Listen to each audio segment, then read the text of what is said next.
You ever hear a story so tragic that it sticks in your mind for days, even years? This is one of those stories. Hi, I'm Holly Mae Cormier, author of Memphis, a domestic thriller about love, survival, and violence. On this channel, I talk about true crime, narcissistic abuse, and survival stories that relate to fiction. Today, I'm talking about Dorothy Stratten, small-town Canadian girl who turned into a Hollywood starlet. But behind the glamour was obsession, control, and ultimately it ended in murder. And while Dorothy's life was cut short, her story inspired my debut novel, Memphis, which asks a haunting question.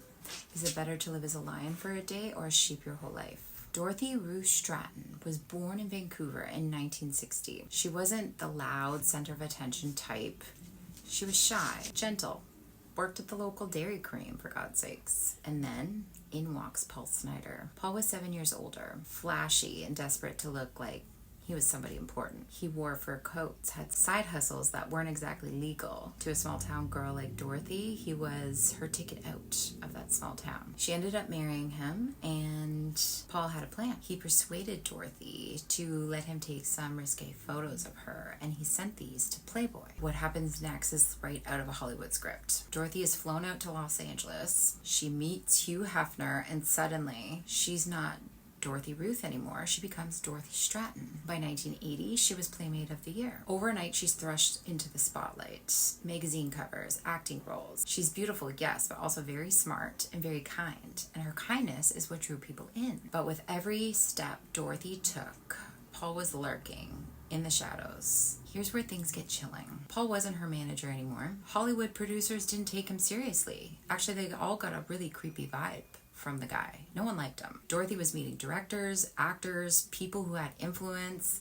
And Paul, he was the guy who once had power, but now no one wanted him around. That's when the control turned darker. Friends described him as possessive, paranoid, always lurking in the background. Dorothy, meanwhile, started drifting away. She wanted out.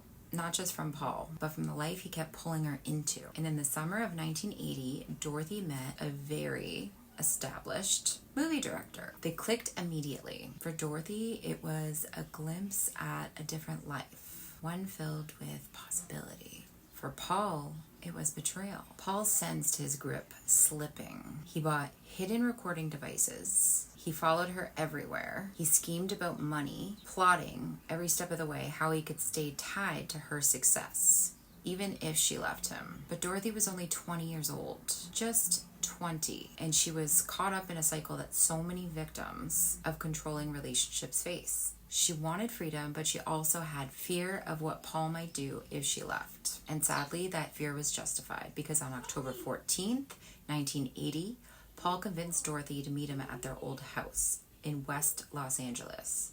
Friends begged her not to go. She thought that she could calm him down and keep things civil. She never made it out. Paul shot and killed Dorothy, and then he turned the gun on himself. She was just 20 years old. Dorothy's death shocked Hollywood, but it also became a cautionary tale of obsessive control. On the outside, the relationship looked glamorous. It was built on manipulation, power, and the saddest part, Dorothy was right on the edge of finally breaking free from him. This is what survivors talk about, the cycle of abuse. Love bombing in the beginning, control once you're hooked. And that's why so many victims feel trapped. Dorothy's death shocked Hollywood, but it also became a cautionary tale of obsessive control. On the outside, the relationship looked glamorous, but underneath it all, it was built on manipulation, power, and the saddest part is that Dorothy was on the verge of breaking free from him. This is what survivors talk about, the cycle of abuse. Love bombing in the beginning, control once you're hooked, and danger when you try to walk away. It's why so many victims feel trapped, because sometimes leaving is the riskiest